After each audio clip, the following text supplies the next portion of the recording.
Hello students, chemistry में chapter number 1 है आपका केमिकल रिएक्शन एंड इक्वेशन। और मैं अपनी पहली वीडियो में आपको फिज़िकल चेंज और केमिकल चेंज के बारे में बता चुकी हूँ। फिर से आपको रिवाइज करवा देती हूँ एक बार। और मैंने उसमें आपसे एक होमवर्क में क्वेश्चन भी दिया था। तो फिज़िकल चेंज क्या होता है और केमिकल चेंज क्या होता है, एक मेन डिफरेंस है।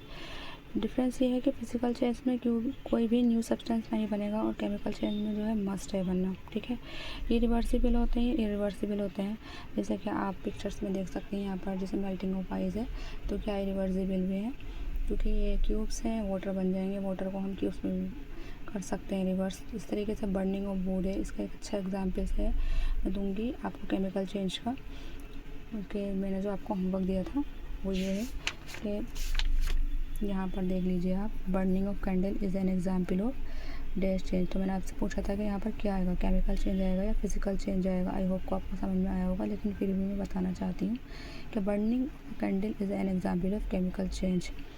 क्योंकि जब कैंडल बर्न होती है तो वो ऑक्सीजन के साथ जो है रिएक्ट करती है। जब रिएक्शन होता है तो CO2 की फॉर्म में और वाटर वेपर की फॉर्म में जो है रिलीज़ होती है।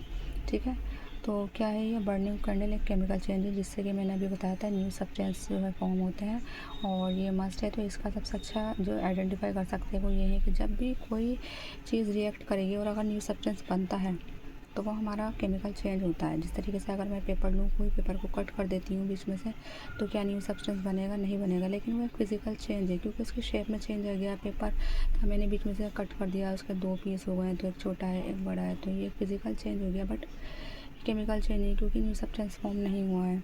ठीक है, इस तरीके से अगर मैं एप्पल हूँ, एप्पल को मैं रख देती हूँ कुछ टाइम के लिए, तो वो क्या है, स्पॉइल होना शुरू हो जाएगा। जब वो स्पॉइल हो जाएगा तो वो भी क्या है, हमारा केमिकल चेंज, क्योंकि उसको हम रिवर्स नहीं कर सकते। ठीक है, तो ये इसके मैंने आपको एग्जांपल दिए थे। अब नेक्स्ट मैंने आपसे ये कहा था कि मैं अगले वीडियो में आपको जो टॉपिक है मेरा रहेगा वो बैलेंसिंग केमिकल इक्वेशंस रहेगा। क्यों रहेगा बच्चों, मैं पूरा क्यों आपको जो है नहीं पढ़ा रही हूँ, इसलिए क्योंकि मुझे पता है कि यूट्यूब पर बहुत अच्छी अच्छी वीडियोज़ रहती हैं 4-5 आवर्स की, आप उसको देखेंगे अच्छे से समझ आएगा। लेकिन मेरी जो मोटिव है वो आप लोगों की नहीं, बस यही है, क्योंकि मैं ट्यूशन देती हूँ, मुझे पता है बच्चे कहाँ पर जो स्टक कर जाते हैं, कहाँ पर उनको सबसे ज़्यादा प्रॉब्लम होती है। वो इतने इतने घंटों की वीडियोज़ भी देखते हैं, फिर भी वो जो है एग्ज़ाम में उनके मार्क्स कम रह जाते हैं। क्यों रह जाते हैं? मुझे उसी प्रॉब्लम को सॉल्व करने के लिए मैंने आपके लिए स्पेशल वीडियो बनाई है। वीडियो छोटी है लेकिन बहुत ज़्यादा यूज़फुल है आपके लिए। वो पॉइंट, मेन पॉइंट जहाँ पर बच्चे एग्ज़ाम में अक्सर जो है गलती करते हैं, उनको याद नहीं आता है। इतनी वीडियो देखने के बाद, इतनी सारी वीडियो देखने के बाद जो मेन क्वेश्चन होते हैं, मेन पॉइंट होते हैं, वही माइंड में नहीं रहता। तो सिर्फ मेन पॉइंट, ये चैप्टर हमारा बहुत ज़्यादा लेंथी है। ठीक है, इसमें क्वेश्चन ही क्वेश्चन हैं। तो बच्चे क्या करते हैं, यहाँ पर इस चैप्टर के जब पढ़ते हैं तो सोचते हैं भाई हमने साइंस क्यों ले ली है, डिमोटिवेट, एक तरीके से डिमोटिवेट हो जाते हैं। तो मैं वो आपको बहुत इजी कर देने वाली हूँ ये चैप्टर, जिसमें हार्ड पॉइंट है। एक तो ये था कि फिज़िकल और केमिकल चेंज में आप आइडेंटिफाई नहीं कर पाते हैं बच्चे। सेकंड क्वेश्चन जो आपका रहता है बैलेंसिंग केमिकल इक्वेशंस का, जो इस पर बेस क्वेश्चन आते ही आते हैं। तो क्या है, आइए शुरू करते हैं हम। बैलेंसिंग केमिकल इक्वेशंस हमें क्यों करनी होती है? जैसे आपको देख लीजिए, यहाँ पर दे रखा है कार्बन डाइऑक्साइड दे रखी है, CO2 है ना, वाटर दे रखा है, H2 है। ये आपको सिंबल नॉर्मली पता होते हैं, ग्लूकोज का ही पता होता है, फॉर्मूला ही होता है C6H12O6। ठीक है, ऑक्सीजन का पता होता है। लेकिन जो पीछे ये कोफिशिएंट जो लगा रखे हैं, 6 लगा रखा है, 6 लगा रखा है, यहाँ पर है नहीं, यहाँ पर है, तो बच्चे यहाँ पर ही कंफ्यूज हो जाते हैं कि हमें पता नहीं चलता है कि यहाँ लगेगा, यहाँ लगेगा, कहाँ लगेगा, पता नहीं चलता है कुछ भी। क्या करना है, मैं आपको यही बताऊंगी कि बहुत इजी मेथड से बताऊंगी कि ये क्यों ज़रूरी होता है और क्यों लगाते हैं। क्योंकि बच्चों जब भी कोई इक्वेशन बनती है, जैसे कि आपको मैं यहाँ बताती हूँ, ये हमारा कॉपर है, मोनोऑक्साइड यहाँ पर हमारा दे रखा है, कार्बन मोनोऑक्साइड दे रखा है यहाँ पर। और यहाँ पर देखिए ये जो है प्रोडक्ट्स बनकर आ रहे हैं इसके। ठीक है, यहाँ पर कॉपर बनेगा, यहाँ पर कार्बन डाइऑक्साइड गैस रिलीज़ हो जाएगी। तो ये जो रिएक्टेंट होते हैं आपस में रिएक्ट करते हैं और जो प्रोडक्ट बनाते हैं। ठीक है, तो ये क्या करते हैं, या तो एनर्जी लूज़ करते हैं या गेन कर देते हैं। तो इस वजह से क्या है, मास पे इफेक्ट नहीं पड़ना चाहिए। जब भी केमिकल इक्वेशन होगी तो उस पर मास पर कोई इफेक्ट नहीं पड़ता है, क्योंकि आपको पता है एनर्जी ना तो क्रिएट कर सकते हैं और ना ही डिस्ट्रॉय कर सकते हैं। तो जैसा कि मैं यहाँ लिखा हुआ है, जो बैलेंस केमिकल इक्वेशन है वो हमें क्यों करना पड़ता है बैलेंस। अब balanced chemical equation tells us about the substances that react and the products formed by the chemical reaction। Second point देखिए, the masses of all substances involved in a chemical reaction। ठीक है, तो सिर्फ मास की वजह से हमें जो है केमिकल इक्वेशन जो है बैलेंस करनी पड़ती है।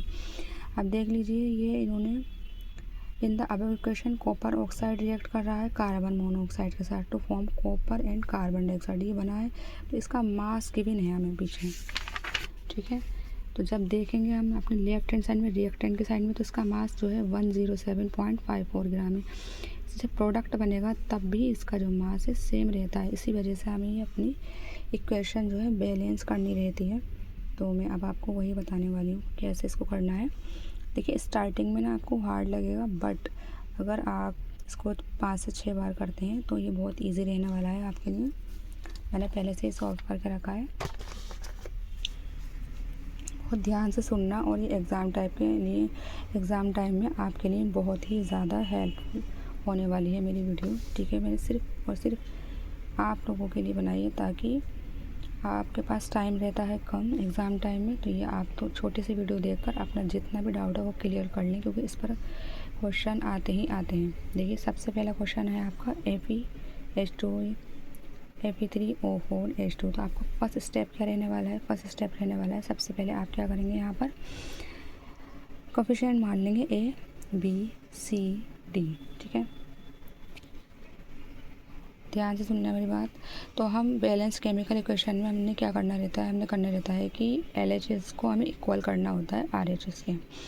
तो फर्स्ट स्टेप में मैंने आपको बताया ABCD लिखना है आपको। ठीक, LHS को ही देखेंगे हम RHS में कि कैसे बैलेंस है या नहीं है। अब देख लीजिए, यहाँ पर आयरन में कितने एटम्स है, 1 एटम है, लेकिन यहाँ पर 3 एटम है। यहाँ पर कितने हैं, हाइड्रोजन के 2 हैं, यहाँ पर 2 है, बैलेंस है। लेकिन ऑक्सीजन में देखिए यहाँ पर 1 है, तो यहाँ पर 4 हैं। तो सेकंड स्टेप में हमें क्या करना होता है, जितने भी हमारे पास एलिमेंट दे रखे होते हैं उसको सेपरेटली लिख लेंगे। फिर हमने ये देखना है कि आयरन में हमारा जो एटम है नंबर है कितना है, 1 है, तो A है। A इसकी मल्टीप्लाई 1 से करेंगे तो वो हमारा A रहेगा। तो अब चूँकि LHS में देखते हैं तो RHS में भी वही चीज़ देखेंगे। आयरन के नंबर देखेंगे, यहाँ पर हमारे पास 3 है, तो 3 की मल्टीप्लाई C से कर देंगे तो A इज इक्वल हो जाएगा हमारा 3C का। फिर H के नंबर देखेंगे हम हाइड्रोजन में, तो ये हमारा है 2B लिखना है। फिर जो चीज़ हम इधर देखते हैं वही हम RHS में देखते हैं। एक बात ध्यान रखना, जो चीज़ हम LHS में देखेंगे वही चीज़ हम RHS में देखेंगे। तो सेकंड हमने देखा था यहाँ पर H2B है, तो इधर हम H देखेंगे तो वो कितने हैं, 2D के बराबर है। फिर 2 से ये 2 कैंसिल आउट हो जाएगा। कैंसिल आउट होने के बाद में बचा हमारा B इज़ इक्वल D। ठीक है, सेकंड अब हम देखेंगे O, ऑक्सीजन के नंबर देंगे। ऑक्सीजन हमारा 1 ही है तो B रहेगा। फिर इधर साइड देखेंगे हम, ऑक्सीजन 4 है तो 4C हो जाएगा। ठीक है, इधर हमारा है नहीं। अब क्या करना है, अब सबसे पहले हमें क्या करना है, जो भी नंबर हमने लिखी है हमारी, तो हम लेट कर लेते हैं C इज़ इक्वल 1, मतलब मान लेते हैं ऐसे कि ये C की वैल्यू जो है यहाँ पर 1 है। ठीक, अब C की वैल्यू क्योंकि 1 है तो क्या A की वैल्यू हम फाइंड कर सकते हैं। यहाँ A की वैल्यू हम लिखेंगे 3, यहाँ से देख के लिखा है, तो ठीक है, C की वैल्यू हमने लिखी है 1, A इज़ इक्वल 3 इंटू 1। ठीक है, तो A की वैल्यू हो गई हमारी 3। अब नेक्स्ट स्टेप रहा हमारा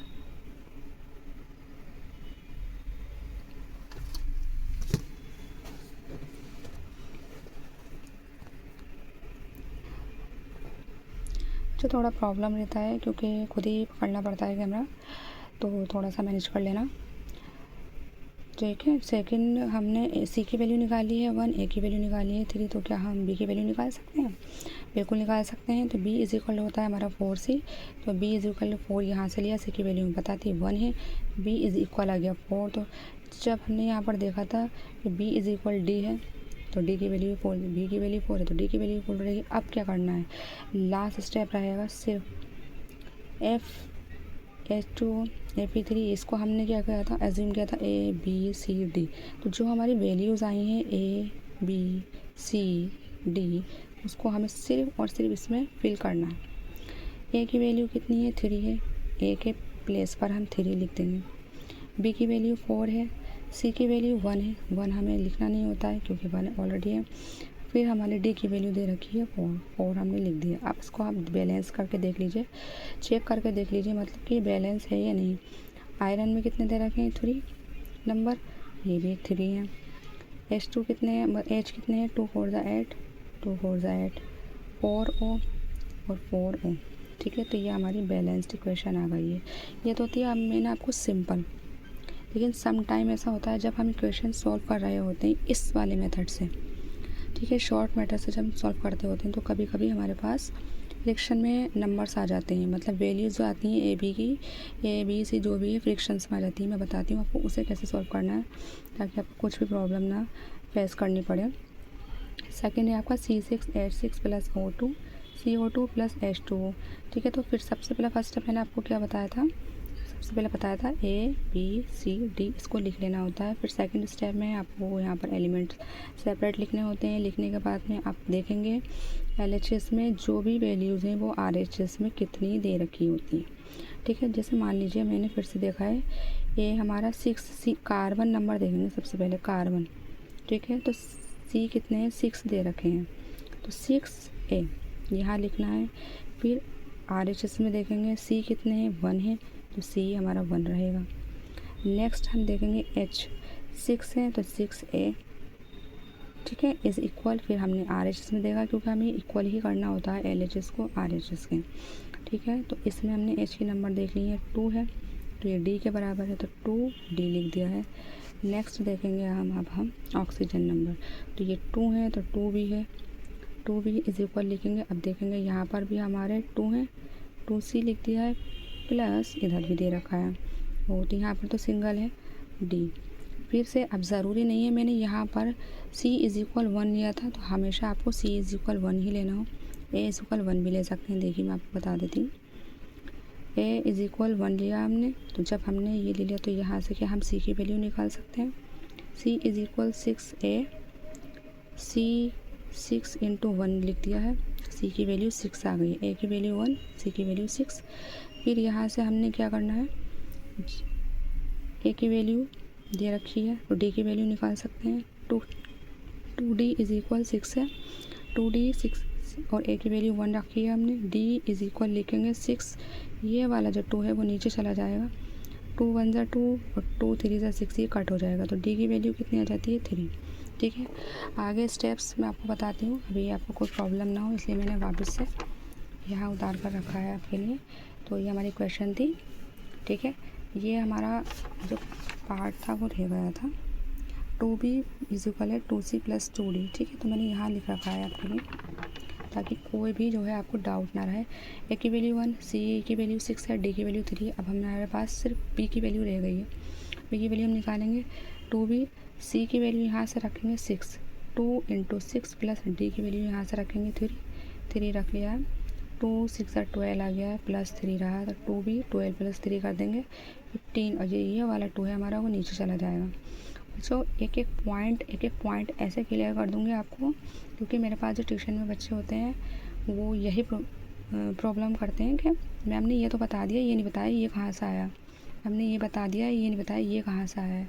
तो एक एक चीज़ ध्यान में रखते हुए, मुझे मालूम है बच्चे सब तरीके के होते हैं, कुछ तेज़ होते हैं कुछ वीक होते हैं, तो इस वजह से मैं आपको एक पॉइंट बताऊंगी। अब जैसे कि मैंने आपको बताया था फ्रिक्शन में नंबर आ जाती हैं तो वो आप कैसे सॉल्व करेंगे, सिंपल सी बात है, ABCD की जो वैल्यू मैंने निकाली है वो आपको लिख लेना है। पहले वैल्यू पुट कर देंगे यहाँ पर, देख लीजिए आप, A की वैल्यू 1 रही है यहाँ पर, B की वैल्यू 15/2 है, C की वैल्यू 6 है एंड D की वैल्यू आपके पास रही है 3।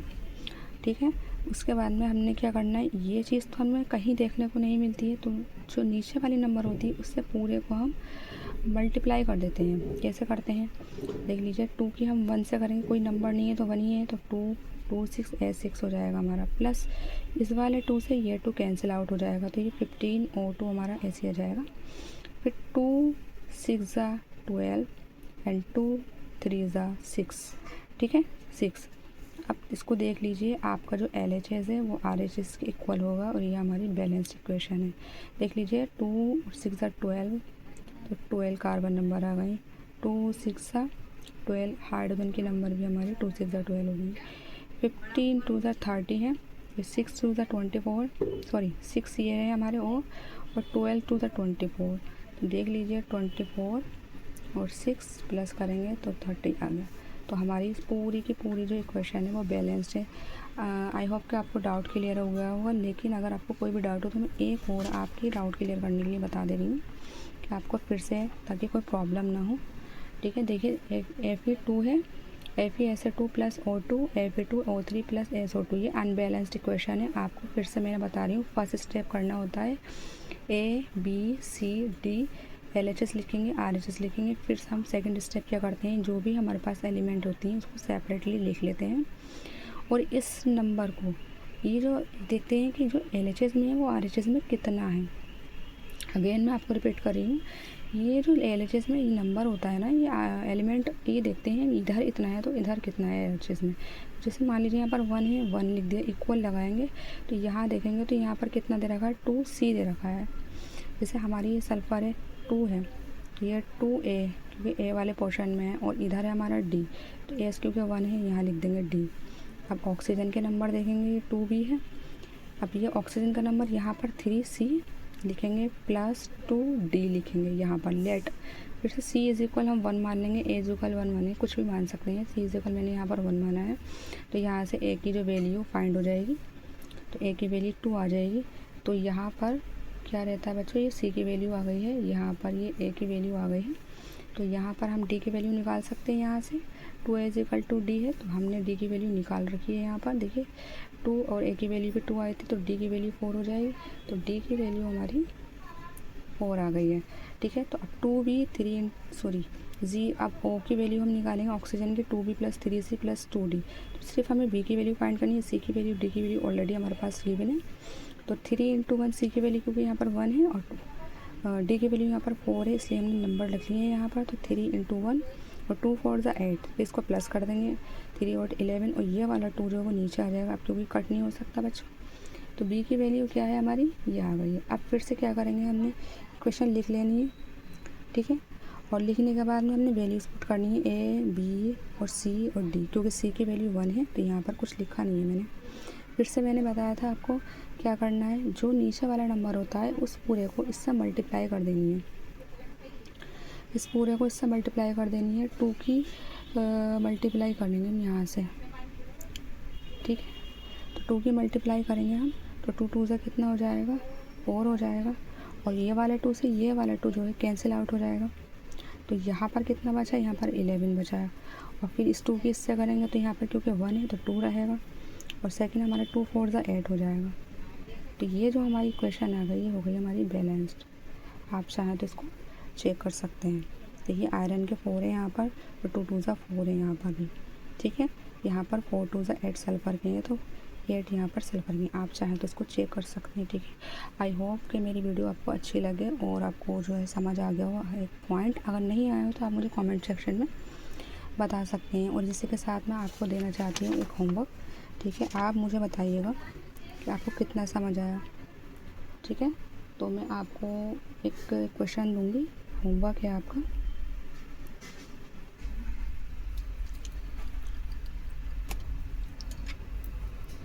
देखिए सबसे पहले तो आप इजी वाली सॉल्व करना, ताकि आप जो है डिमोटिवेट ना हो, इसलिए मैंने आपके लिए इजी रखी है।